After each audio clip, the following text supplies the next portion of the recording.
So here we are. It's a little bit faster than we thought, but we're excited to be here. We're excited to talk about nurture campaigns, especially as it relates to this. So just to briefly introduce myself, my name is Todd McMurtry. I'm the Director of Marketing Technology at Healthgrades. I run a lot of our B2B side of the business and the technology. And I'm Correy Honza. I am the Senior Director of Consumer Marketing at Healthgrades. And my background's more in the B2C area, telecommunications, with QSR, retail, and now healthcare. So I don't know, whoops, oh yeah, and these are our photos, sorry. Yeah. So what is Healthgrades? So Healthgrades is part of the Red Ventures family. And we focus mostly on the health and wellness section. Some of our sister brands you may have heard of, Healthline, The Points Guy, Lonely Planet, or CNET, if a couple of those sound familiar. Basically, Healthgrades gives patients the knowledge and confidence to make the right healthcare decisions while building relationships with doctors and hospitals. Just a couple fun facts. We have over 10 million patient reviews on our website. We get about one review about a minute. We have 4,500 hospitals rated on the site with 3 million plus provider listings like doctors, surgeons, nurses, so on and so forth. And within a given year, 50% of all US adults looking for a doctor will visit Healthgrades. So as we talk about this in terms of journeys, what we're talking about is a pretty typical kind of patient journey, patient nurture kind of thing, meaning like it's this idea of should I go to a doctor, which doctor should I see, and how do I make that doctor visit, right? This is something we've all done. It's all pretty straightforward. And so the way that Healthgrades helps within this, if you want to step forward just 2 steps, is really around helping people seek the right treatment. Like we've all gone online and been like, my finger hurts, and Google tells us, well, you have finger cancer, go see an oncologist. Like we want to do a little bit better than that. And so it's helping you get the right treatment, really around accessibility for healthcare, making sure you find what you need, helping you understand the right provider. Again, none of this is a sales pitch. There's nothing here you can buy, so we're not selling anything. But really the cool part about Healthgrades is that it's not just like go and see patient reviews, whatever. Is Healthgrades gives you the information to evaluate your doctor or provider more empirically. It'll show you, how often they perform a certain procedure, what the complication rates are, mortality rates, readmittance rates. like you can really understand like this provider performs this procedure, and that's what they specialize in versus some other thing. And then on top of that, you can see reviews or other kinds of information, or do they do telehealth, that kind of stuff. So what we find and what we always joke about is that our consumer audience, they will spend more time shopping for a dishwasher than they will shopping for a doctor. Because the dishwasher, like conceptually, we understand like how to buy a dishwasher. It's the size, it has this rack, and I like to put my silverware here or here, like those kinds of things. But for a doctor, it's like, well, my insurance said I should go here, so I guess that's where we're going, right? And so we want to help connect, give you the information to evaluate based on what you feel like, and then guide you through that care journey. So when we talk about nurturing, it's really around like this entire care journey as a patient. And then, I think we're all pretty familiar with kind of these journey models, kinds of things. They're all very linear paths. It's this awareness, consideration, decision, like I'm going to go find something, I'm going to learn a bit about it, and then I'm just going to decide to do it, right? And these are all fantastic models. Some models have more steps, some have fewer. But what we find really in both B2B and B2C sides of our business is that our models look like this, right? Like we are human, we're all over the place. And so, we're going to go forward, we're going to go backwards, we're going to get bored, we're going to stop, start, whatever. And so rather than looking at this in terms of like big ideas like account-based marketing or location-based marketing, what we really want to do is make every one of our campaigns people-based. Nick did an awesome job talking about this because this is really our philosophy as well, is pulling in and making sure that as we are talking to people, we're not talking to them as objects or personas, we're talking to them as individuals. And we understand that for an individual, a lot of the things that we're helping them do and helping them give them the information for are complicated, right? On the B2B side, it's like, well, I have to teach a doctor about internet marketing. Like, that's a hard thing to do. They're the smartest people in the world, but like, don't get a website. And then also on the other side, the consumer, like, again, how do you evaluate a doctor? How do you choose that? And to say like, oh, you're a mom with 3 kids and that's your persona, like that is not helpful for me as a marketer, because as an individual, like you could be really into this, or like this could be the scariest thing for you. And I need to recognize that. So how are we going to help you guys improve your campaigns? We actually have 5 conversion funnel techniques that we're going to be covering today. Traditional segmentation, behavioral segmentation, strategic testing, self-determination, and then finally automation and scoring. So let's have a show of hands here. How many of you guys are currently running some sort of drip or nurture campaign? Okay, great. And how many of you are happy with the results? Exactly, yeah. So you're not alone. Basically, you know, why do we continuously run these campaigns if they're not working? Because simply, they really are the best way for us to communicate with our users without just picking up the phone and talking to them. It allows us to keep ourselves top of mind and keeping that conversion funnel warm. So again, we're not alone. We're not the only ones struggling with this. A current study that HubSpot had featured had said that 65% of brands say that generating traffic and leads is really the hardest thing that they have to deal with today. So if that's the case, what we need to do is we need to work on making these campaigns more effective. So here are the rules of engagement. Number 1, we need to make sure that we're being relevant. You know, if we want to make sure we're delivering the right message at the right time, 97% of people that are in your conversion funnel aren't ready to pull the trigger. But at the same time, we need to make sure that we're keeping them warm and top of mind. But at the same time, we don't want to be annoying. We don't want to send the wrong message at the wrong time. And we don't want to use our superpowers for being evil, AKA creepy. And finally, we don't want to assume that people that are reading this information or shopping for this product is necessarily for them. They could be researching for somebody else or buying a gift.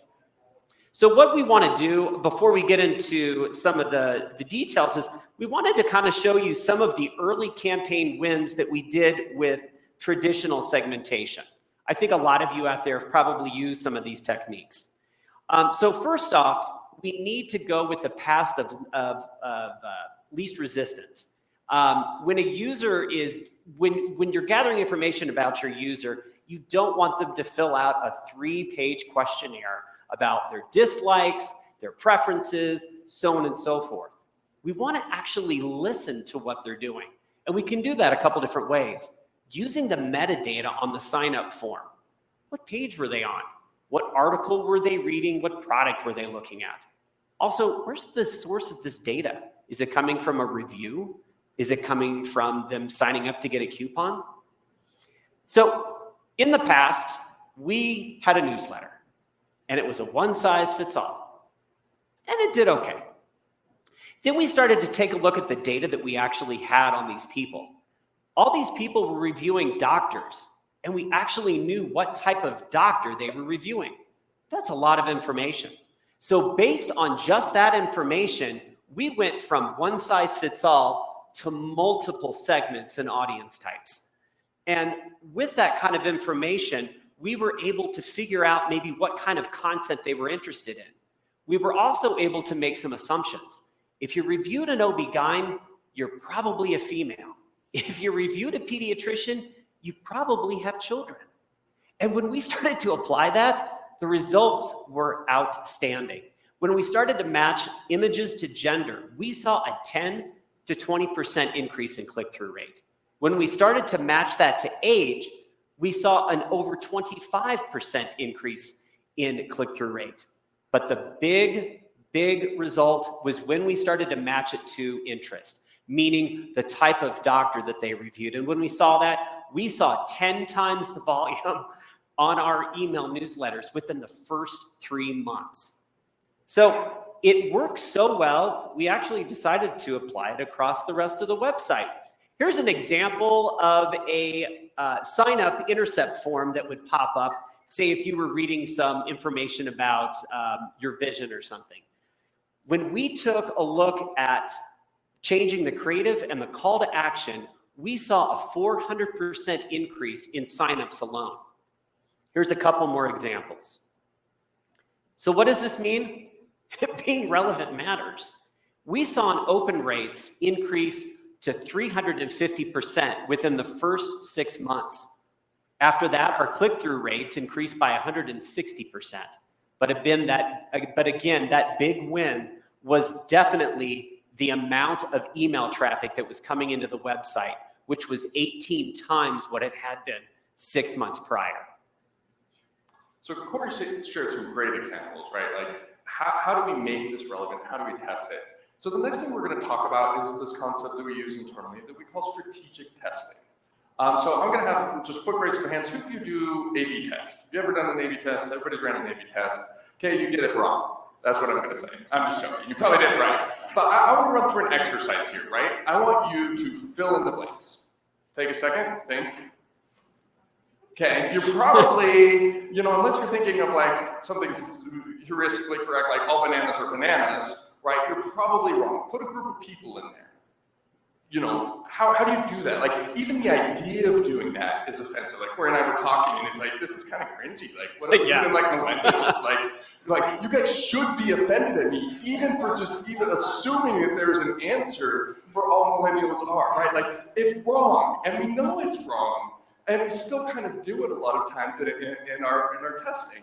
And so I hope you forgive me, because I'm not assuming anything about anybody, but it's just in our marketing we do this. So for example, like marketers, a lot of times we say like, oh, visitors to my website are more likely to click on pictures of kittens and green buttons. And we make these kind of silly assumptions that are like statistically like, yeah, we need more of them. But what we want to make sure that we're doing in our testing is being kind of having that humanity, that making sure we're completing that sentence. So here, maybe I could say most of the visitors to my website, like kittens and green buttons, but definitely not all. So let's say Correy and I, we'll do another example. Let's say Correy and I had a $10 million budget. We came here, we're going to give away a free vacation. And so who would love a free vacation to Southern Utah road trip? Anything like that? Anybody? All right. Anybody? Yeah, I love that. How about like a California kind of adventure tour? Would like that? How many of you like, you just want to get out of here? Right? Like, yeah, some of you, and how many of you are like, I need a vacation, but that's not my thing? Some people, okay, yeah, okay, fair. So our A/B testing runs a lot like this, where we have our results of, and we don't really do anything with that information. And so your A/B testing always needs to have three things. It needs to have aligned KPIs, meaning a lot of times we measure what's easy to measure, and not necessarily what we're really trying to achieve. And so it's something like, well, more people click this or click that, right? Like I can deceive people to click something if I wanted to do that. It doesn't drive sales necessarily. And so if I'm trying to drive sales or figure out what drives sales, I need to make sure that I'm actually measuring towards that objective. In B2B, this is really hard because sales will happen for 6 months and whatever. So there is a little bit of honesty there. Like we need to be measuring the thing that we actually care about. The next piece is respecting individual preferences. If Correy over here has already told me like he doesn't want email communication from me, no matter what I send him, like I'm not respecting his preference. He's already told me, hey, I'm interested in these things. He's already told me, here's my wish list. And if I'm trying to force him into something else, like that's not a good test either. And then lastly, it has to inform future actions. So this is always fun. I'm sure you guys have been in this situation. You're supporting your marketing group, and they come to you and like, hey, we have these 2 ads. We're going to go out and we just want to know what one's better. And so you ask the question, like, how did you come up with these 2 variants? And I'm like, oh, somebody really liked this picture and somebody really liked that picture. Or somebody really, we're kind of testing these. And you're like, okay, I'll go test them. And then a week later, they come back and they're like, hey, we got 2 new ads. And can you test the versions? And you're like, well, how did you come up with that? And they're like, well, I just kind of thought of this and thought of that. And you're like, so we're just guessing each time, right? And so what we want to make sure we do is we're actually putting together some strategy in how we're testing. We're trying to discover something about the people receiving this. We're trying to discover something about our audience. You're trying to discover, like, do they really like kittens, or are they just, is it more like that emotional human connection that we're trying to create? Are they really more that empirical, data-minded kind of person? And can we experiment with tests or things to find that out, to really drive forward towards something, so that it's not like each time you're just like, just this one and that one, let's throw them out and see which one does better. And obviously, those are the two best choices we could ever come up with. So we want to make sure it's informing future action. So let's look at two of these examples. Corey kind of brought these up. These are two things you might see on our site that are around like more active lifestyles. And so you might see this pop up. And let's say, for example, that we had a 10% and a 12% click-through rate on these, right? That would be phenomenal. You know, we'd be adding millions of new signups a month. That would be great. So if we go to the next one, kind of the way that we approach A/B testing a lot in marketing is we make a bunch of assumptions. Like maybe these are two completely separate spheres of people who like this or who like that. Or maybe there's some kind of overlap, right? Like some people like this, some like that. Some are going to buy anyways because they love us so much, and you know that's our 8% in the middle that likes that. And so as marketers, we have to really understand the people behind this. We can't really rely so much on the just raw like results data, like oh we got some clicks. So we really want to dig in and understand why. In healthcare, this is especially important for us because we really care a lot about accessibility, right? Like it's nice that the bulk of our audience cares about this, but are there populations we're not serving? Or are there other kinds of groups of people or other commonalities that we're not serving? If you've been to any website as well recently, what you'll notice is that there's a giant group missing that we stopped talking about at some point. It's like, who didn't click, right? Like you go to any news site and it's like, all right, GDPR, I have to unsubscribe from cookies, preferences, and then you've been on the site for 10 seconds already, so the newsletter thing pops up, and like, I haven't even gotten to the content. I'm part of that 0%. Like, I already don't like you because we've gone through all these steps just to even read the dumb thing. And so we have to also be recognized, like, if you're only getting 1%, like, where are the 99 you're missing? Like, what should we be doing or could we be doing about those people as well? So on the B2B side, we also talk a little bit about other kinds of CTAs. And this will kind of tie in a little bit around the kinds of KPIs we're measuring. So we put together a program. This was to providers to, you know, claim a free profile on our site, basically. And so we put together some different things. It's like things like reach your patient acquisition goals. Like pretty compelling call to action, right? You're managing a profile for a provider. Like that seems reasonable. And then we had some others like say online scheduling works, take control of your reputation, things like that. And what we found as we tested this is we had pretty good results on that first one, right? 51 clicks, very small test group, but 51 clicks on that one, 18 on the next one, and then, you know, kind of okay on some of the others. And so what we wanted to do here was apply our segmentation with our testing. And this really helped us to understand. So conceptually, this is like, are there gender aspects? Are there interest aspects, age aspects? Aspects around, is this a returning customer versus a new customer, or default versus a returning user?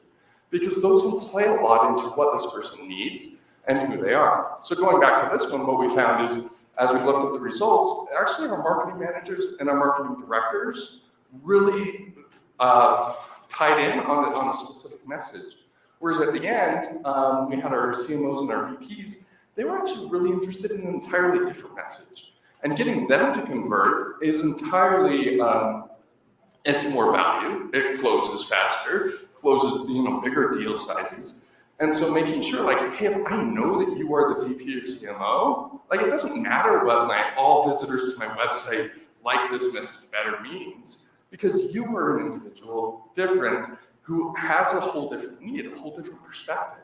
And so that's where I can say, like, all right, if I know you're a VP or CMO, I'm going to give you this message because that's what more likely you're care about. And so, again, applying some of that A/B testing where we're not making too broad of assumptions, but also applying segmentation to really understand what's happening behind the scenes rather than just relying on more people click this or that. So the next phase of segmentation is behavioral segmentation. Basically, the actions and triggers that our users are performing on the website. So it's these behavioral cues that really help trigger that next best action. They include engagement activity. Were they on a mobile device? Were they on a desktop? What time of day were they opening their email and engaging? Their site activity. What topics were they reading? What products were they looking at? Their conversion or lack thereof. Did they make that purchase or did they just leave it in their shopping cart? Social insights. What's the personality of this user? Using some third-party services, you can determine this. We're going to go into this a little bit later. And then finally, multi-channel engagement. Your user may actually be a member of several different segments and in several different funnels. The last thing you want to do is bombard them with all this messaging all at once and kind of turn them off. So in the old school of next action conversion and whatnot, we would send an email, wait a week, send an email, wait a week, send an email, wait a week. And basically, a user would continue to get this until either A, we ran out of content, B, they got so sick and tired of you that they just opted out, or C, they finally bought something to shut you up. And so back in the day, we would call this the blast and batch industrial edition. And obviously, this is not the way to conversion. What we need to do is we really need to listen to those behavioral cues to find out what our users are interested in. At my previous company, I used to work at a retail jeweler, and we used behavioral segmentation with our campaign for holiday. Without going into too much of the details, here's like a quick example of some stuff that we did in the first few weeks. But when we switched to behavioral segmentation, we were able to take our revenue and multiply it by 300% to the year prior, just based on the folks that were coming in from email. And we did this with a couple different ways to trigger people. We took a look at our users' behavior as well as what was on their wish list within an 18-month period. And basically, we were looking to see, were they shopping for high-end, or were they looking at more value items? We also took a look, obviously, at their email behavior. What were they opening? What were they clicking on? What were they interested in? Their gender. This is retail for jewelry, which meant it was more focused towards female. Therefore, if we had a male within our newsletter database, we would probably change the CTA and the messaging to be more gift related. And then finally, send time optimization. This was during Black Friday, Cyber Week, Cyber Monday. You want to make sure that you're delivering the right message at the right time. So one of the cool things is just taking Correy's example from jewelry retail and bringing it over to Healthgrades was the same kind of thing.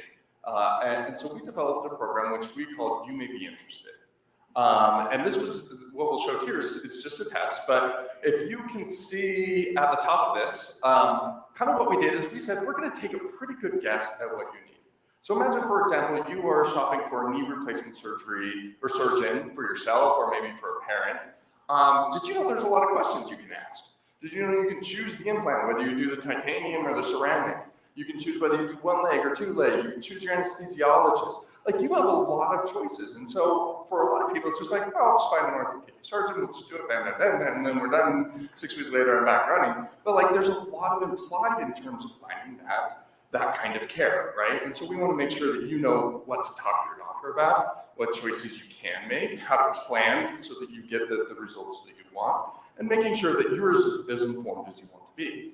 And so just by looking at a knee replacement surgeon, what we want to do is say, like, all right, let's see if we can help you with the next step. So that's what this best next action is. And at the top, you'll notice it's kind of hard to see, but right under the headline, it says not interested, click here. How many of you put your unsubscribe below the headline? We did. And it was scary. Awesome. It was scary. Let me tell you first what the results were. So we put together this plan. We kind of beta tested it with about 150,000 of our users. I don't know if you guys know the scale of Healthgrades. We have about 20 million users a month coming to our site. So it's a big deal. This was about 150,000, just kind of a smaller test.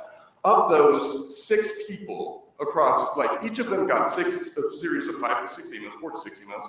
6 people clicked either that I'm not interested or unsubscribe, right? Imagine that. You have 6 people out of 150,000. So 99.999% right. We'll do better next time. We had 50% open rates on average. Again, like this is really just how can we help you find the information you want. That's most people open it, and honestly, we were pretty honest in our subject lines. Like, we think you might be interested in this. Like, that's it. We thought we were honest. We thought you might be interested. You were interested. Most of the people who opened clicked, which was great. We generated about 7.6 million touch points on that. These people were much more likely to engage with content, much more likely to schedule appointments with their doctor. And then just off the ad revenue of like, because you go to these content articles that have ads, you know about that.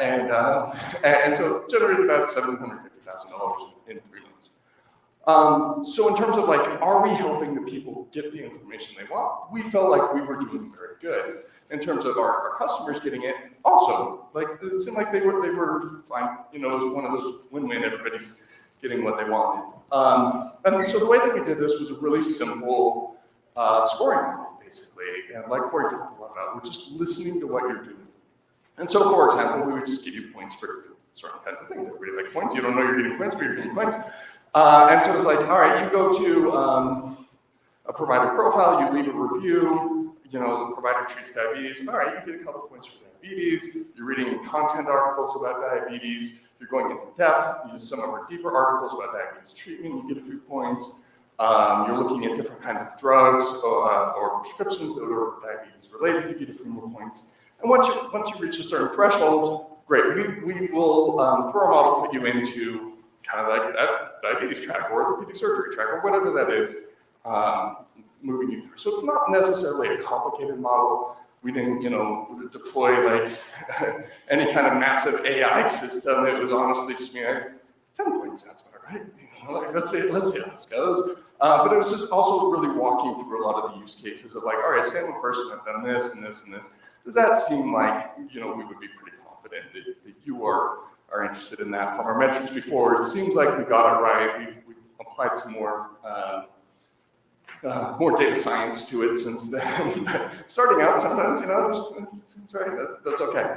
And so it was good. So it's just really like, what are you doing? What are you interested in? What are your behaviors? And the thing you'll notice on here, even though you make appointments through, you can make appointments through Healthgrades, we're not pulling that into our model. First, as Correy said, that's kind of creepy. Like that's starting to become a conversation with your doctor. Like it's a definite data point, but we felt starting out like we don't need that. We've proven out we don't really need that. And so that's not included in here. We're not pulling in that information. We don't, personally as humans, we don't feel like that's an appropriate place for marketing to live and to be retargeting ads of what you're seeing. We would foresee a lot of potentially bad things happening from that. Totally HIPAA aside, just as people, as humans, that's a superpower we don't want to have. So we've left that off. But in terms of like you were telling the website through looking at different kinds of things within the container of that website that maybe you would want some more information about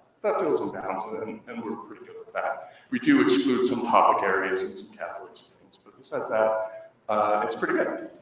And then on the B2B side, well, as we think about other kinds of models, there are additional data sets we can pull in or have since pulled in, which would be around some other additional demographics. There's some other kind of social determinants around what people are doing, like their education, lifestyle, zip code, kinds of things. There's a lot of health information you can pretty accurately determine just based off age, race, income, and zip code.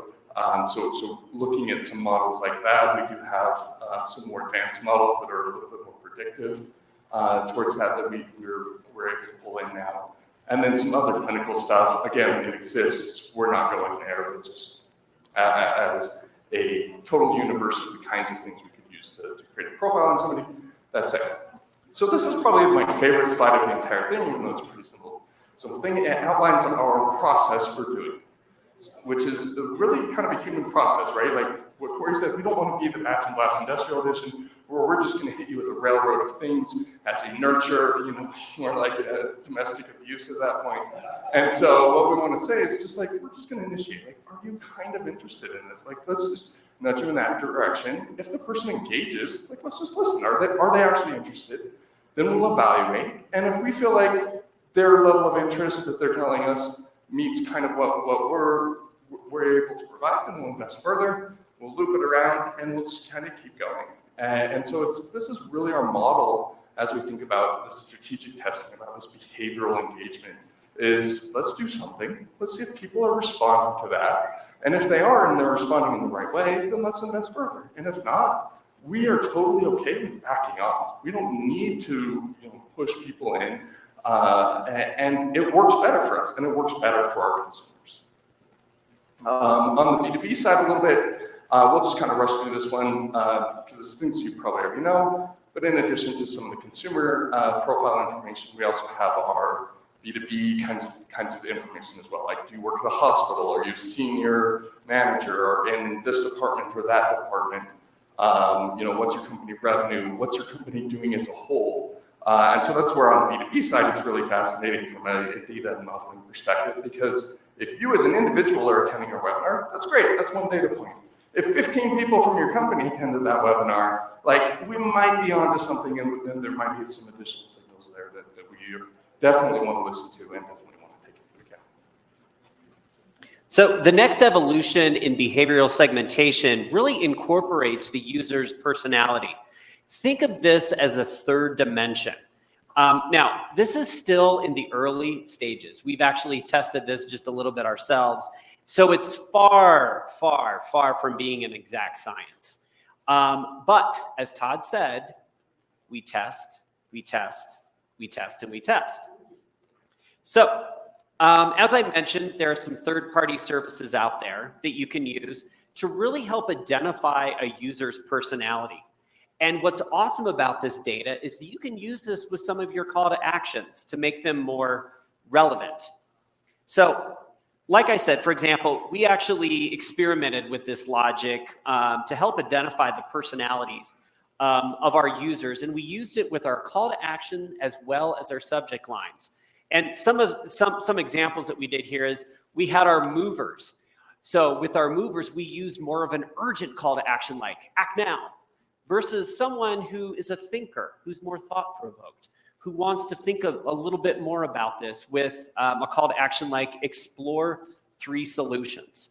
So really, by combining our first-party data along with some third-party insights, we really start to get to paint a picture of our end user. So the last big piece that I'm going to touch on is this idea of self-determination. Again, Nick gave an awesome example. It's just like, we want personal relationships. And for Healthgrades to do personal relationships to 20 million people a month at that scale, like, that's a lot of relationships. And so we can't rely on broad segments, right? There would be too many broad personas to say, like, I'm going to design something for everybody. So I have to leave it up to users a little bit. But the idea of doing that is very complex. And so we've simplified it by using what I call a sorting hat model, right? You guys are all probably pretty familiar with Harry Potter. And if you've ever seen the first movie, the sorting hat basically goes in and says, you're going to be in this house or that house or that house. And it's based off not just who you are, but what you want, right? So in this case, as we think of marketers, who you are is your persona, it's your profile, it's your seniority, your job title, whatever that is. And self-determination is, what do you want? And it's one of the easiest ways that we've done this, and some credit to a former colleague of mine, Samantha Johnson at Medtronic, when we put this together, but it was basically like this model: let's put together a piece of content, and let's ask, right? There's no forms involved, but I'm just gonna ask by presenting you with a few options. Again, totally not best practice, just one call to action, very clear, do this thing. And in this case, what I'm saying is, like, I don't know you, and you don't know me. And so it's kind of a little bit presumptuous for me to say, like, here's what you need, here's the problem, the solution to your problem, because we haven't had that conversation. And so what I want to do is I want to put together a couple different ideas of things that I think would be helpful. Things that I think might be relevant to you. Again, I'm not going to shove these down your throat, but I do legitimately feel like this is probably in your sphere of things. And if not, totally cool, that's fine. Everybody's at a different place. So we're going to have a piece of content. This could be ad, social media post, email, web page, whatever, and it's going to go to a couple of different landing pages. And all I'm going to do is I'm going to listen and say, which one of these are you interested in? So for Healthgrades, it might be, are you interested in patient acquisition? Are you interested in a call center? Are you interested in reputation management? Whatever that could be, because I don't necessarily know. I know probably from our A/B test, but I can't assume that everybody wants that thing. And so I'm just going to do this, and I'm going to listen. And then based off what you do, then I will continue to help you down that path, right? So all I've done, I already have all of the sales collateral, all this content, whatever, and all I'm doing is putting a layer on front to say, which talk track do you actually care about? Like, let's stop assuming a little bit and just say, you tell me. And it's not a form with a drop down, like my interest areas, whatever classification we use internally that nobody ever understands. It's just, here's some content. And I'm happy to help you if any of these things are important to you. And so from a programmatic automation standpoint, like this looks a little bit complex, but basically what you see kind of in the top middle of the dark blue is you have that filter step to say, what are you interested in? It goes to 4 different choices, and each of those has a nurture track, right? And so I've just said, where do you want to be? Like, I have a couple ideas, I have some things, and what we see is often like the CMO or VP really loves that marketing manager track, because he's trying to help that marketing team, or she's trying to help that marketing team succeed and sees the problem from their angle. Or that's just how they want, that's just what resonates with them. And sometimes we see the opposite, you know, your interns really like, what is the reason behind this? And they want to speak to it at a high level. And so that's where our segmentation plus A/B testing really comes into play, where we can talk to our different people based off of what's on here. And so we have our CMO and our VP, and we're just trying to help them find what piece of content do they care about. And that's where we've done our segmentation, because I have my CMO VP. I've done my testing, so I know kind of in this area. And now it's just, let's have a conversation. And I need to do this with 5,000 people, so it's going to be a different kind of conversation, but it's still you talking and me listening. So what's it like for the future? We're basically taking all of our touch points and all of our data, and we're combining it so that we can have this 360 view of the user. Traditionally, back in the day, we were using more of our channel silos, where we were integrating and using our social media, our events, or direct mail. But technology continues to evolve. And by stitching together all of these touch points and all of this media and whatnot, we're able to paint that perfect picture of that user so that we can get that engagement. And we did this with our 5 funnel conversion techniques of traditional segmentation, behavioral segmentation, our strategic testing, self-determination, and then automation and scoring. Thank you very much. And I don't know if there's any questions or whatever. Yeah. It's a deep topic. And thank you for being our guinea pigs as we threw this together within a week. Question. I have questions if people don't have questions. Because some people raise their hand and said, we're doing like nurture stuff. Like, what's working for you? What can I learn about this topic? Yeah, I was going to ask you a question around the slide that you had up that showed the filtering process. And just, I think that it went persona, intent, behavior, then scoring. Is that right? Yeah, kind of. Kind of, okay. Yeah. It was only up there quick, but I had a curiosity on, like, I understand you guys are sending the email to segment what do you like, what's your flavor, right? But before that, you have the persona filtering. So, like, I'm just a little bit more curious on how not how tactically, but how strategically you're doing that. Because I feel like in my audience, there's a lot of different types of people who roll through. And so I love the concept of asking that question as a basis of filtering. And so I'm just like looking at that, how that may be applicable in my world. So. Yeah, from the strategy point, basically the way it starts is we start with kind of like either the product team or the strategy people, and it's what are we trying to solve and who are we trying to solve it for? And so that kind of gets to your basis of like, here is our persona that we invent. Again, this isn't our customer, it's our invention. And so we can kind of start there. And again, bless our hearts, I love them, but sometimes we invent things that are not reality or so simplistic that it is kind of frustrating, right? Where they're just like, you know, we want to sell this to hospitals, so let's talk to everybody in the hospital at every level because every one of them cares about us. And it's like, no, they don't. But, and so we can kind of break it down. And the challenge and the way we came up with this is just we don't know a lot of things, and we have to be honest with ourselves. So we can start somewhere, and we have limited resources, so we can't do like an infinite number of tracks for an infinite number of people. So we start somewhere, and what we do is our best work for if we were to stand in front of that person and speak to them. And at that point, like just if you're a salesperson, you got to move on the fly because they may talk about, you plan ABC and they're talking about X, Y, Z, and like maybe an automation program isn't the best option for that. But if they, if they can't fall into these tracks where they want to self-learn and start the conversation that way, then that's where I say, like, I've taken the best I can do to predict what you want. But again, this is a conversation. You have to tell me, and it might be these things and it might be something totally different, but that's super helpful. And then the other cool thing is we can take that to sales and say, like, this is a lead, and they're actually interested in this particular contract. So our salespeople hit the ground running a lot more than they might otherwise, besides just like, oh, they read a white paper, like bleed, things like that. So that's where we approach it. But again, it's not like exact science, because just like meeting each of you, like I can know your roles, titles, and companies, but I don't know you. I don't know anything about your needs. And so that's where we want to just be honest about that and treat people as people. So I know you're not doing the Bast and Blatch, 1 week, Yeah. but are you seeing or testing timing that does work? Like how many emails are you sending a week or a month, or does it depend?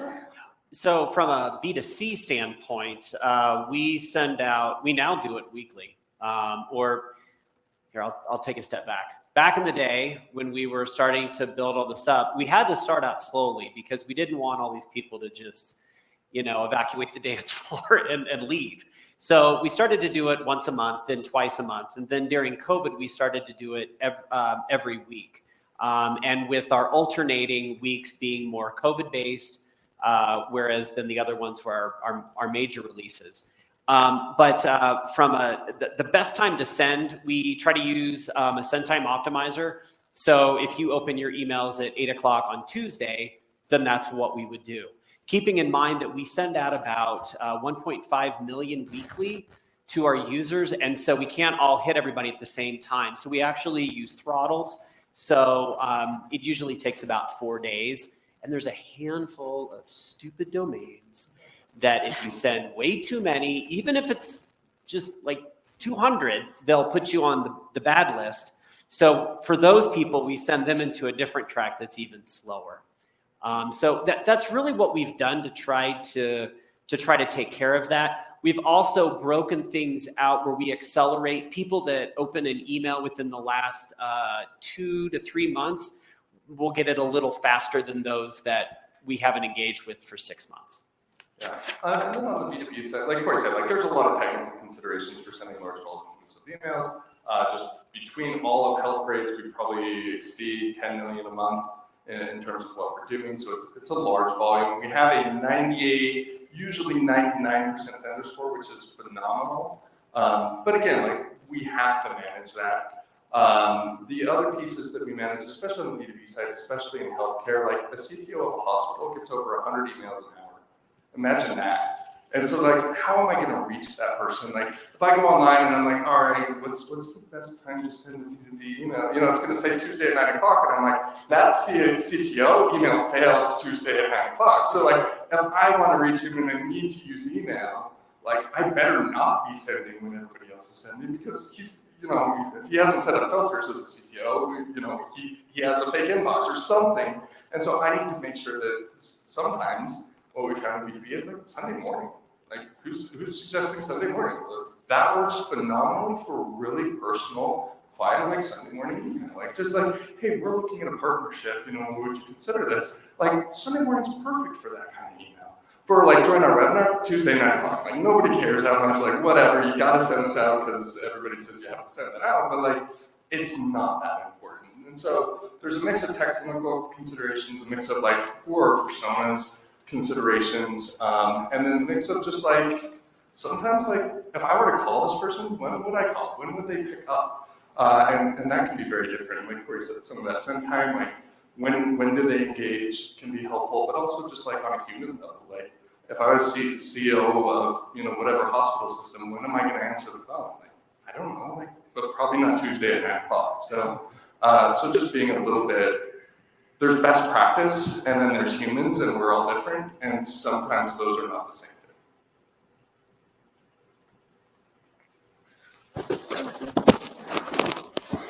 How long did it take you to go from the batch and send to where you are now?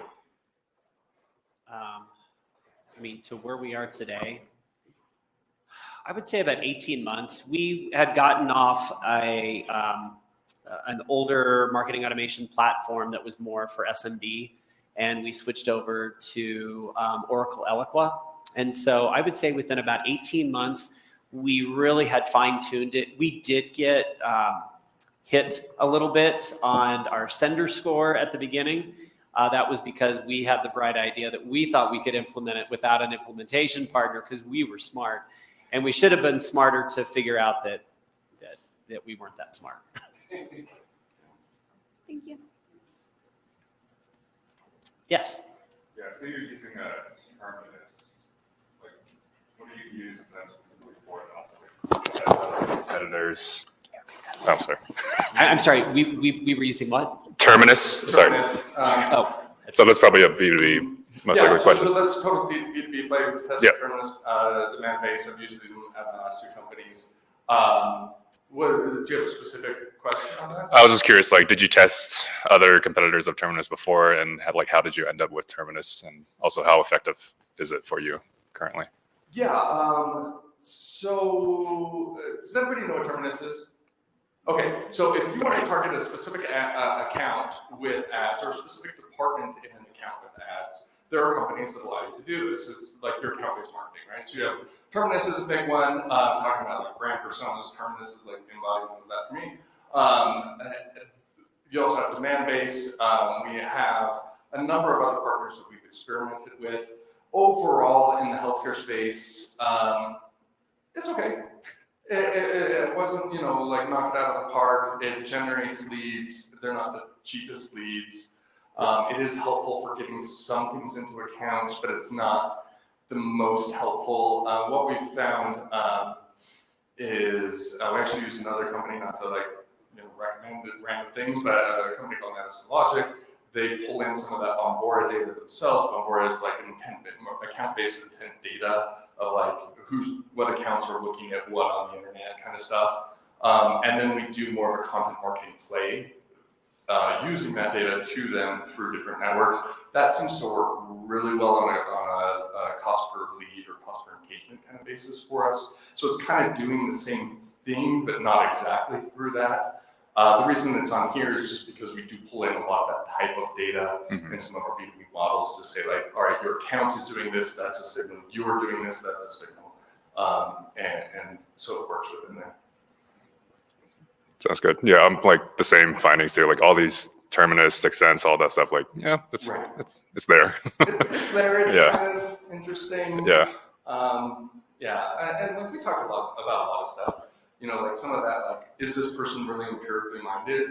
Like, sure, we can know that on an individual basis. It's just knowing the doctor they reviewed, like that's a way stronger signal. And so we do test these things, but sometimes just saying like, it's kind of weak and we'll just rely on this instead. That helps us keep our sanity. Because if we had to have like 9 million variants of each thing or like super dynamic content, stuff like that just gets hard. And so some of these are like, yeah, it's a little better, but it's not worth the extra effort. Better, or it's not really driving a result in a significant way. That helps us a lot. And that's kind of what I saw for that. It's interesting, it's okay, it adds a little bit, so it hangs around, but it's not like you have to do this. Yeah. Or we're using it wrong. Could be.